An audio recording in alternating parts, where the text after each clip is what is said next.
About 250,000 women and girls go missing every year in this country, but very few get the media attention they deserve. Our next guest shines a light on lesser-known true crime cases with eerie similarities to cases that captured the public's attention in the new docuseries Murder Has Two Faces. Take a look. When you say Laci Peterson, it's a name that everybody knows. The FBI is investigating the disappearance of a pregnant woman. How can any man kill his pregnant wife? Her husband is coming under scrutiny in the wake of charges he was having an affair. It looks like something straight out of Hollywood. But when you say the name Evelyn Hernandez, very few people remember. Both women were 8 months pregnant. Both bodies were found in the water. This could be a copycat case. It was eerie. You had to have sizzle to make the evening news. Laci Peterson. Laci's disappearance was like reliving everything all over again. Joining us now is the director and executive producer of Murder Has Two Faces, Lisa Cortés. Welcome to The View. Thank you, Lisa. Thank you. Now, you have had an incredible career. You started out in the music industry at Def Jam Records, went on to work on award-winning films like Monsters Ball, Precious, and documentaries such as The Apollo and All in the Fight for Democracy. Looking back, do you see a common theme in the work that you've chosen? I think the connective tissue is that I am always interested in hidden figures, hidden histories, and finding platforms to tell these stories with an elevated way, and with a lot of grace and love. Yes, well, it comes across. What made you want to enter the true crime genre, though, and share these types of stories? It was, I've made had this tremendous career, and in documentary, some really beautiful work like Little Richard, I Am Everything. And I was looking at true crime, talking to my team at Cortés Filmworks, and I was like, well, if I'm gonna be in this space, I need to bring a social justice component. I need to find a way that we will understand who we have lost, to elevate these stories that were never told, and to really bring their light back into the world. Yes. And what I love about the series is it is educational, it's enlightening, but it's also really entertaining, which are all the things that are part of my secret sauce that I bring as a director. And it centers the victim. It centers the victim, and that's very different. I'm a former federal prosecutor specializing in prosecuting sex crimes.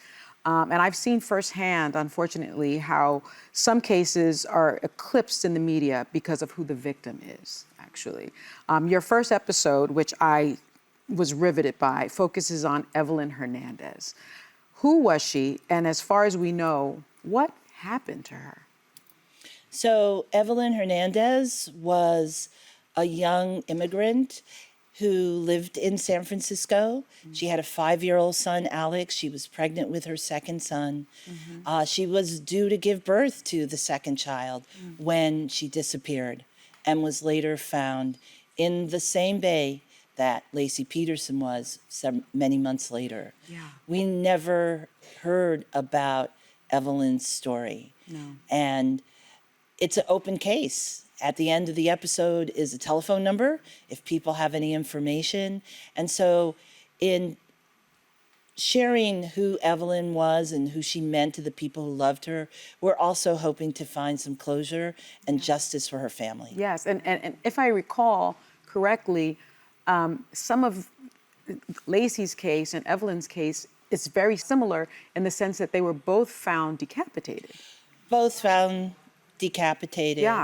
Both in water, in the same bay. San Francisco Bay. But there are so many parallels between these two women, except one was a story that everyone knew about immediately after Laci Peterson disappeared, and there was very little coverage about Evelyn and her missing children. Yeah, and my understanding also is that Laci Peterson happened to have a publicist in her family. Yes. And that may have made a difference. Now, we've talked about missing white woman syndrome.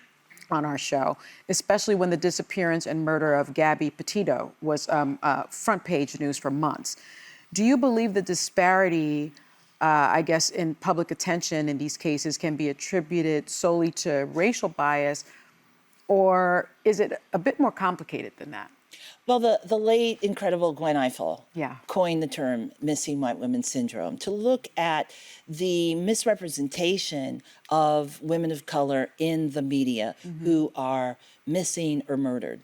One of the things that was important in this series was to look at all the layers. There are nuances. Yes. It's race, it's socioeconomic, it's the resources that the local police have, and it's the media.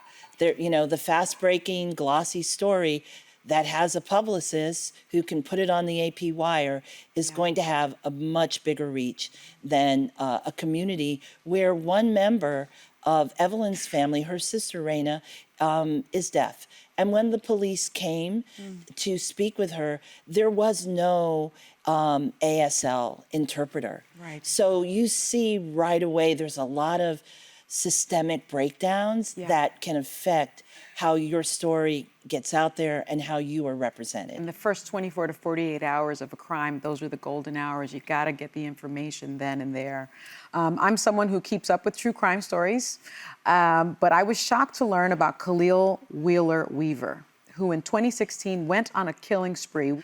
Why didn't his case get more attention?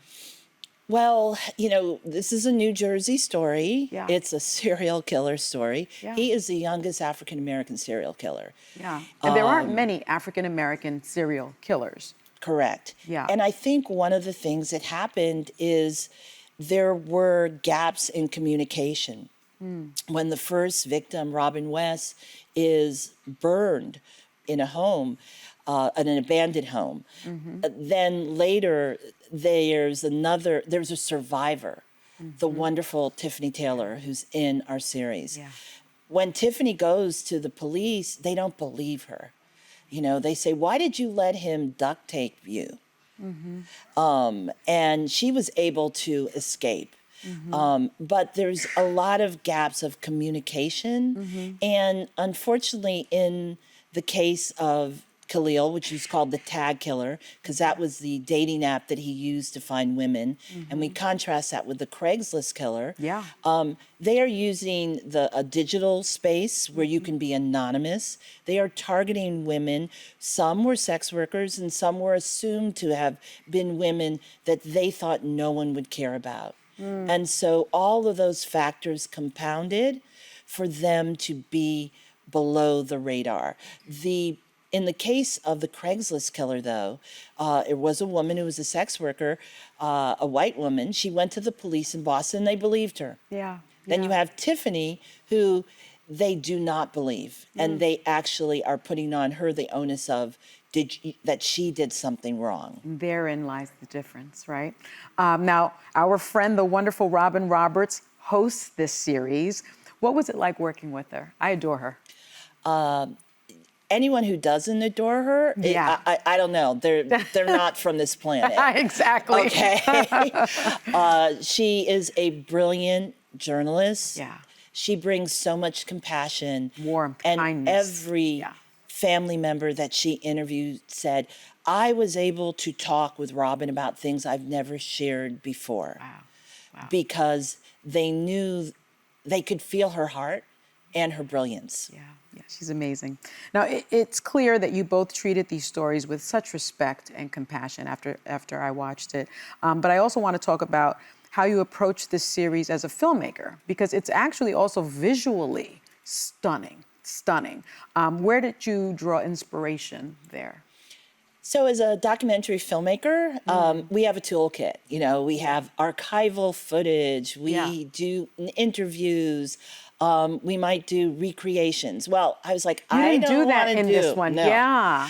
I can't do a recreation for these moments that I didn't witness and that I felt I wanted to honor our victims, right? I Yes. wanted to honor these incredible people who lost their lives. Yeah. And So in the toolkit, though, was like, we are in DC, we're in San Francisco, we're in Jersey, Boston. What are the films that inspired me? So for San Francisco, it's very Hitchcock. You know, the music that we use, the fog is rolling in over the Golden Gate Bridge. When we go to DC, it's totally David Fincher. Right. It's Gone Girl, it's House of Cards. We're looking at two young women who both worked in government, and certainly we know there's an underside there.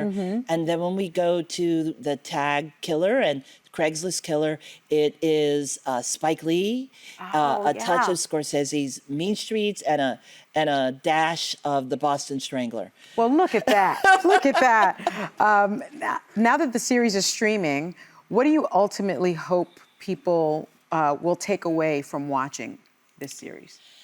I think that Robin Roberts really said it best, that hopefully reaction leads to action. Thank you. Thank you for your work. Lisa, thank you for being here. Murder Has Two Faces is streaming right now on Hulu. Thanks for watching.